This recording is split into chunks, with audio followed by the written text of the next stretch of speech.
بسم اللہ الرحمن الرحیم۔ السلام علیکم، میرا نام محمد ذیشان بشیر ہے اور میں آپ کو اپنے سوشل میڈیا پلیٹ فارم پر خوش آمدید کہتا ہوں۔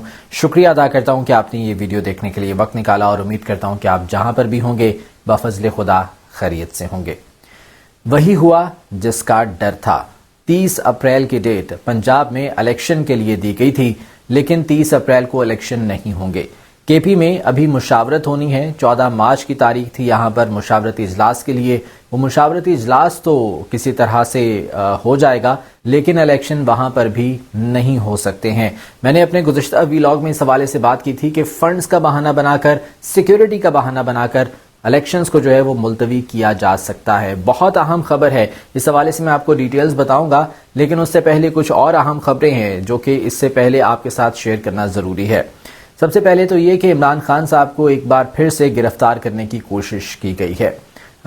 کوئٹہ سے ٹیم آئی تھی پولیس کی گرفتار کرنے کے لیے عمران خان صاحب کو، لیکن اس دوران پاکستان تحریک انصاف بلوچستان کی جانب سے بلوچستان ہائی کورٹ سے رجوع کیا گیا اور اس کے بعد بلوچستان ہائی کورٹ کی جانب سے یہ وارنٹ 2 ہفتے کے لیے معطل کر دیے گئے ہیں۔ عمران خان کا اس بارے میں کہنا ہے کہ اس کارروائی کا مقصد زمان پارک پر کریک ڈاؤن کر کے لاشیں گرانا اور مجھے گرفتار کر کے بلوچستان لے جانا تھا، لیکن بہرحال یہ گرفتاری بھی ٹل گئی ہے فی الوقت اور بلوچستان ہائی کورٹ کی جانب سے 2 ہفتے کا ریلیف عمران خان صاحب کو مل گیا ہے۔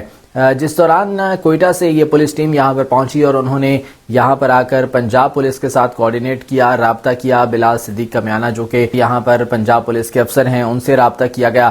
اس دوران پورے ملک سے پاکستان تحریک انصاف کے کارکنوں کو زمان پارک پہنچنے کی کال دی گئی تھی اور بڑی تعداد میں کارکنان یہاں پر پہنچے بھی تھے۔ مین وائل ایک اجلاس ہوا زمان پارک میں، اعلیٰ سطحی اجلاس عمران خان کی زیر صدارت، اور اس میں جو آئندہ کا لاہ عمل ہے اس حوالے سے غور کیا گیا اور یہ بھی طے کیا گیا کہ ان کیس اگر عمران خان صاحب کی گرفتاری ہوتی ہے تو پھر پارٹی کے تمام تر فیصلوں کا اختیار شاہ محمود قریشی صاحب کے پاس ہوگا، جو کہ وائس چیئرمین ہیں پاکستان تحریک انصاف کے، اور وہ اس حوالے سے نیکسٹ لاہ عمل ترتیب دیں گے۔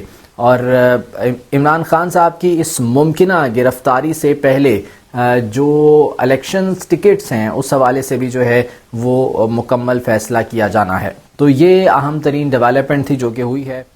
اس کے بعد صدر عارف علوی جو کہ عمران خان صاحب کا سب سے بڑا سٹیک ہے، جو کہ اس وقت بہت بڑی رکاوٹ ہے اس اتحادی حکومت کے لیے، پی ڈی ایم حکومت کے لیے، کوئی بھی ریفرنس لانا ہو تو اس میں صدر عارف علوی جو ہے وہ ان کے لیے بہت بڑی رکاوٹ دکھائی دے رہے تھے۔ ان کے نااہلی کا ریفرنس سپریم کورٹ میں دائر کیا گیا ہے۔ آرٹیکل 62(1)(f) کے تحت یہ ریفرنس سپریم کورٹ میں دائر کیا گیا ہے اور ظہور مہدی فیصل نامی یہ شخص ہے جس کی جانب سے یہ درخواست دی گئی سپریم کورٹ میں، اور اس پر 2 رکنی بینچ بھی تشکیل دے دیا گیا ہے جو کہ 16 مارچ کو اس پر سماعت کرنے کے لیے جا رہا ہے۔ اب اس پر کیا عدالتی کارروائی ہوتی ہے یہ دیکھنا ہوگا، اس کا انتظار کرنا ہوگا، لیکن بہرحال صدر عارف علوی کو اس حکمران اتحاد نے، پی ڈی ایم اتحاد نے جو ہے وہ راستے سے ہٹانے کا پلان کر لیا ہے اور اسی سلسلے میں یہ ایک پہلا سٹیپ لیا گیا ہے۔ اور دوسری جانب جیسا کہ آپ جانتے ہیں کہ پاکستان مسلم لیگ نون کی تنظیم نو کا سلسلہ بھی جاری ہے اور چیف آرگنائزر مریم نواز ملک بھر کے دورے کر رہی ہیں، اور سلسلے میں وہ فیصل آباد پہنچی، وہاں پر انہوں نے تنظیمی کنونشن سے خطاب کیا اور ایک بار پھر سے ہدف تنقید بنایا پاکستان تحریک انصاف کو اور عمران خان کو۔ دوبارہ سے وہ گیدڑ کہہ کر پکارتی رہی ہیں، کہتی ہیں کہ لیڈر اور گیدڑ میں فرق ہوتا ہے۔ مریم نواز کا یہ کہنا ہے کہ عدالت جب بھی بلاتی ہے تو عمران خان بیماری کا بہانہ بنا کر چھپ جاتے ہیں، عدالت نہیں آتے ہیں۔ کمر درد کا بہانہ بنا کر کون نہیں آتا تھا عدالت، یہ سب لوگ جانتے ہیں۔ اس کے بعد نواز شریف صاحب کی پلیٹلیٹس کی کمی جو کہ انہیں بیرون ملک لے گئی اور وہ ابھی تک واپس نہیں آئے ہیں۔ 4-6 ہفتے کی ضمانت لے کر وہ وقت لے کر عدالت سے گئے تھے بیرون ملک اور وہاں پر ابھی تک ان کے پلیٹلیٹس پورے نہیں ہو پائے ہیں۔ یورپ جانا ہو اس کے لیے، فضائی سفر کے لیے وہ بالکل فٹ ہیں۔ نجم سیٹھی صاحب کے ساتھ وہ نہر میں کشتی رانی کر رہے ہوتے ہیں، وہاں پر انجوائے کر رہے ہوتے ہیں، اس کے لیے وہ بالکل فٹ ہیں۔ وہاں پر ڈاکٹرز کی جانب سے کوئی پابندی رہی ہے، لیکن پاکستان آنے کے لیے بہرحال ان پر پابندی ہے، ڈاکٹرز انہیں اجازت نہیں دے رہے ہیں۔ ان کی اپنی پارٹی انفیکٹ نہیں جانتی کہ انہوں نے کب واپس آنا ہے، لیکن یہ مشن دیا گیا ہے، یہ ٹاسک دیا گیا ہے یہاں پر چند ایسے اداروں کو جو کہ عمران خان صاحب کے خلاف کارروائیاں کر رہے ہیں کہ جی جب تک عمران خان نااہل نہیں ہوں گے، جب تک عمران خان گرفتار نہیں ہوں گے تب تک نواز شریف پاکستان واپس نہیں آئیں گے۔ یہ وہ دو ٹاسک ہیں جو کہ پورے کیے جانے ہیں، اس کے بعد نواز شریف کی پاکستان واپسی ممکن ہوگی۔ آج رانا ثناء اللہ صاحب فیصل آباد میں تقریر کرتے ہوئے یہ کہہ رہے تھے کہ دھوبی گھاٹ میں ایک اور ہم جلسہ کریں گے، تنظیمی کنونشن کریں گے، اور اس سے نواز شریف صاحب ویڈیو لنک کے ذریعے خطاب کریں گے۔ تو یہ ویڈیو لنک کے ذریعے خطاب فی الحال جو ہے وہ چلے گا، اور چونکہ اس ویلاگ کے شروع میں آپ کو بتا چکا ہوں کہ الیکشن فی الوقت جو ہے وہ نہ کروانے کا پلان کر لیا گیا ہے، تو ڈیفینیٹلی الیکشن نہیں ہوں گے تو پھر نواز شریف صاحب بھی واپس نہیں آئیں گے۔ الیکشن کے حوالے سے میں بات کرتا ہوں، لیکن پہلے مریم نواز صاحبہ کی بات جو ہے وہ کمپلیٹ کر لوں۔ اپنی تقریر کے دوران مریم نواز صاحبہ نے ذکر کیا موجودہ حکومت کے اقدامات کا۔ کہتی ہیں کہ جی رمضان آ رہا ہے اور 8 کروڑ لوگوں کو آٹا مفت ملے گا، یہ انہوں نے احسان جتلاتے ہوئے کہا۔ تو مریم نواز صاحبہ کے لیے بصد احترام یہ عرض ہے کہ یہ احسان نہیں ہے، یہ ریاست کا فرض ہوتا ہے۔ عمران خان صاحب نے لنگر خانے بنائے تھے، پناہ گاہیں بنائی تھی، تب تو بہت زیادہ تنقید کا نشانہ بناتی تھی پاکستان مسلم لیگ نون، آپ بہت زیادہ تنقید کا نشانہ بناتی تھی، اور آج اگر شہباز شریف صاحب نے اس مہنگائی کی ماری عوام کے لیے یہ اعلان کیا ہے تو یہ کوئی احسان نہیں کر رہے ہیں۔ ریاست کا فرض ہوتا ہے عوام کو ریلیف دینا، اور یہ ریلیف ان کا حق ہے جو کہ انہیں ملنا چاہیے۔ اس کے بعد انہوں نے ذکر کیا مریم نواز صاحبہ نے کہ جی حمزہ شہباز نے پنجاب میں 200 یونٹ بجلی استعمال کرنے والوں کا بل معاف کر دیا تھا۔ IMF کی شرط پر 3 روپے 23 پیسے فی یونٹ اضافی سرچارج آج سے عائد کیا گیا ہے۔ 15 ارب روپے کا اضافی بوجھ ہے جو کہ بجلی کے صارفین پر پڑے گا۔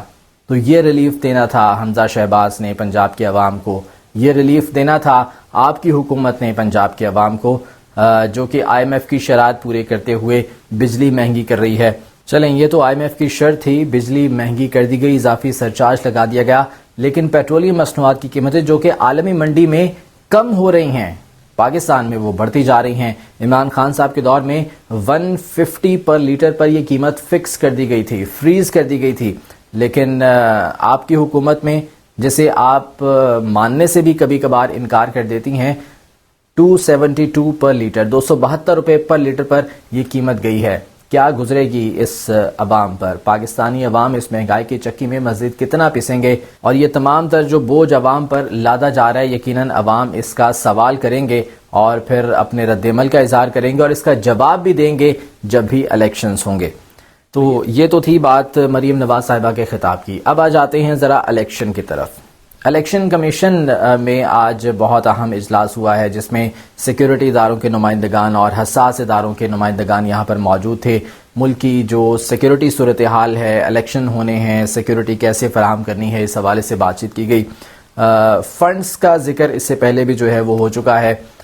فنڈز کے لیے کہا گیا تھا اور اس کے لیے باقاعدہ طور پر وزیر اعظم کو ایک خط بھی لکھا گیا تھا جس میں یہ کہا گیا تھا کہ جی اتنے فنڈز ہمیں درکار ہیں کے پی میں اور پنجاب میں الیکشن کروانے کے لیے۔ پنجاب کی 30 اپریل کی ڈیٹ ہے اور 14 مارچ کو مشاورتی اجلاس ہونا ہے کے پی الیکشن کی تاریخ طے کرنے کے لیے، لیکن تاریخ طے ہو پائے گی نہیں ہو پائے گی، الیکشن ہوں گے نہیں ہوں گے، یہ بھی بہت زیادہ جو ہے وہ شکوک و شبہات کا شکار ہے۔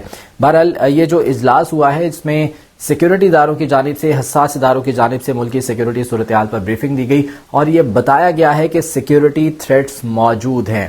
باقاعدہ طور پر یہ کہا گیا کہ عمران خان، مولانا فضل الرحمان، بلاول بھٹو، ان پر اٹیکس کیے جا سکتے ہیں، لہٰذا اس ماحول میں الیکشن کروانے کے متحمل نہیں ہو سکتے، سیکیورٹی تھریٹس کی وجہ سے یہ الیکشن جو ہے وہ پاسبل نہیں ہو پائیں گے۔ تو یہ موقف اختیار کیا گیا ہے سیکیورٹی اداروں کی جانب سے، اور اس کے بعد اب دکھائی یوں ہی دے رہا ہے کہ اسی چیز کو بنیاد بنا کر اب الیکشن کو التوا میں لے جایا جائے گا، الیکشن کو ملتوی کر دیا جائے گا، 4-6 مہینے 1 سال کے لیے الیکشن جو ہے وہ ملتوی ہو جائیں گے۔ لیکن یہاں پر ایک سوال پیدا ہوتا ہے، سیکیورٹی صورتحال آج تو الحمدللہ بہت زیادہ بہتر ہے، 2013 میں جائیں، 2013 کی سیکیورٹی صورتحال کیا تھی ملک میں، جب روزانہ خودکش حملے ہو رہے تھے، دھماکے ہو رہے تھے، دہشت گردی کی کارروائیاں ہو رہی تھیں، ایون کہ بے نظیر بھٹو کو جو ہے 2008 میں شہید کر دیا گیا تھا، تب سیکیورٹی صورتحال کیا تھی؟ اس وقت کا اور آج کے وقت کا موازنہ کریں تو آج تو صورتحال بہت بہتر ہے۔ انٹرنیشنل کرکٹ پاکستان میں ہو رہی ہے، PSL کے میچز کروائے جا رہے ہیں، انہیں سیکیورٹی فراہم کی جا رہی ہے، باقاعدہ طور پر فنڈز بھی فراہم کیے جا رہے ہیں، اس کے بعد اب نئی کرکٹ سیریز جو ہے وہ ہونے کے لیے جا رہی ہے، اس کے لیے بھی ڈیفینیٹلی تمام تر سیکیورٹی کے ارینجمنٹس کیے جائیں گے۔ تو آج سیکیورٹی صورتحال بہت بہتر ہے اس وقت کی نسبت، تو پھر الیکشنز سیکیورٹی صورتحال کی بنا پر کیوں ملتوی کرنے کی بات کی جا رہی ہے؟ یہ ایک بہت بڑا سوال ہے۔ عوام بھی یہ سوال کر رہے ہیں اداروں سے اور ان حکمرانوں سے جو کہ تاحال الیکشنز نہ کروانے کی کوشش کر رہے ہیں، اور ان کی حتی الامکان یہ کوشش ہے کہ الیکشن کو کسی طرح سے التوا کا شکار کیا جائے، آگے لے جایا جائے۔ تو یہ تمام تر صورتحال ہے۔ مین وائل الیکشن کمیشن کی جانب سے آر اوز اور ڈی آر اوز کی تعیناتی پنجاب کے لیے جو ہے وہ کر دی گئی ہے۔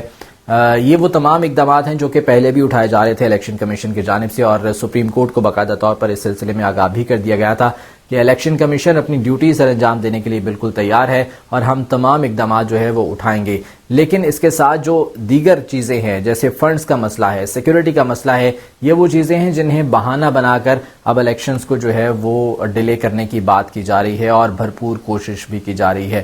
تو آنے والے دنوں میں اس حوالے سے کیا صورتحال ہوگی آپ کو آگاہ کرتے رہیں گے۔ آج کے ولاگ سے مجھے اجازت دیجیے، اللہ نے کے بعد۔